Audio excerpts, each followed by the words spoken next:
In the world of Earth, magic and nature can coexist in a loveless marriage, and the impossible is commonplace. Mortals may wield cosmic powers, and jealous gods may anoint champions to do battle on their behalf. Man is not the only monster, and the dead are not always necessarily so. In short, it is exactly the kind of world that is rife with heroes, adventurers, and other sons of bitches. In this world our tale begins, deep in the far-distant Silesius deserts, where the ululating cries of goat herds drift across what were once the valleys of ancient kingdoms, and scorpions scuttle from dune to dune, seeking shady refuge from the unrelenting rays of the all-seeing, ever-present sun. Here a traveller might come across a rare and fleeting market. At the junction of two vastly stretching ancient roads in the sand, one who was weary of the ceaseless path beneath his dusty sandals would be startled to encounter a teeming marketplace where a veritable field of undulating fabrics of purple, blue, gold, and the most virile violet composed the tops of merchants' tents. In this unexpected and magical microcosm of commerce, the cries of date and wine peddlers, of weavers and cobblers blend together in a cacophony to rival the busiest urban street corner anywhere in the world, crying out for the passerby to look, to stop, to spend a coin. In a market such as this, one might discover all manner of curios and oddities, from the pickled small finger of a warmongering tribal leader said to make even the most impotent of men rage with the libido of his early youth, to a rare tincture of unknown origin that might even raise a woman who had lain dead 3 days, no longer drawing breath and blackened in the face, back to life. Amongst the exotic rarities, the cursed monkey paws and the jewels of dark promise, was the stall of Amidave, who sold cigarettes and suggestive postcards.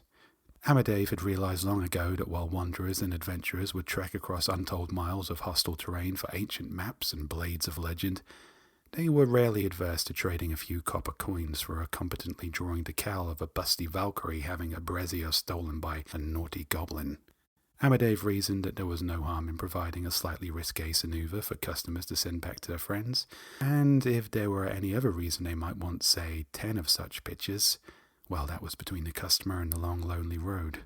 It had been a slow day for Amidave, and he was just about to consider shutting up his stall when a particularly strange potential customer caught his eye. The traveller appeared as though a statue on a plinth, his bronzed and muscular head rising above the crowd. This newcomer had a strangely unplaceable countenance, and though Amidave had seen travellers from all the various corners of the globe, he could not guess at this stranger's people or kingdom. Most unusual about the wanderer, though, was the fact that he was almost completely nude. Tall and gleaming and studded all over with musculature, the stranger wore only a pair of tiny shorts and some kind of shaded spectacles over his eyes.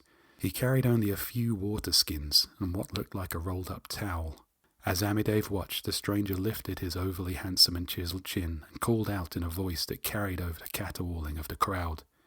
"Right, can any of you lesser attractive people tell me which way the beach is?" When his question was answered with only confused stares, the stranger focused his attention on Amidave, as though sensing the storekeeper's curiosity. The bizarrely beautiful traveller approached, flashing an impossibly white and even smile. "Greetings," the newcomer said. "I'm Brandon Thighmaster, of the Temple of the Many Fists." "Oh, I expect you already knew that."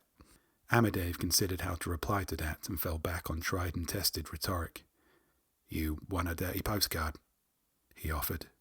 Brandon perused the racks of mild pornography, an eyebrow poking disdainfully over the rim of his eye shades. "By the Earthflex, no," he spat. "I carry a looking-glass for that sort of thing." "Then what do you want, oh muscular one?" "I was wondering if you could direct me to the beach," Brandon said. Amidave blinked. "Beach?" "Yes," said Brandon. "Where there is sand, there must surely be a beach, and I've been travelling across sand for many days now." Amidave nodded in understanding. "Ah, you're crossing the desert. You will need many things, water, pack animals, weaponry, for these lands are dangerous and—" Brandon interrupted the merchant by twisting his body into a flexing pose. Each muscle stood out like ridges on a cliff face. "I think you'll find I carry everything I need," he said. Amidave grew flustered. "Oh, yes, you seem very mighty, but you only have 3 flasks of water and oil." "What?" These flasks are filled with body oil. I intend to work on my tannage."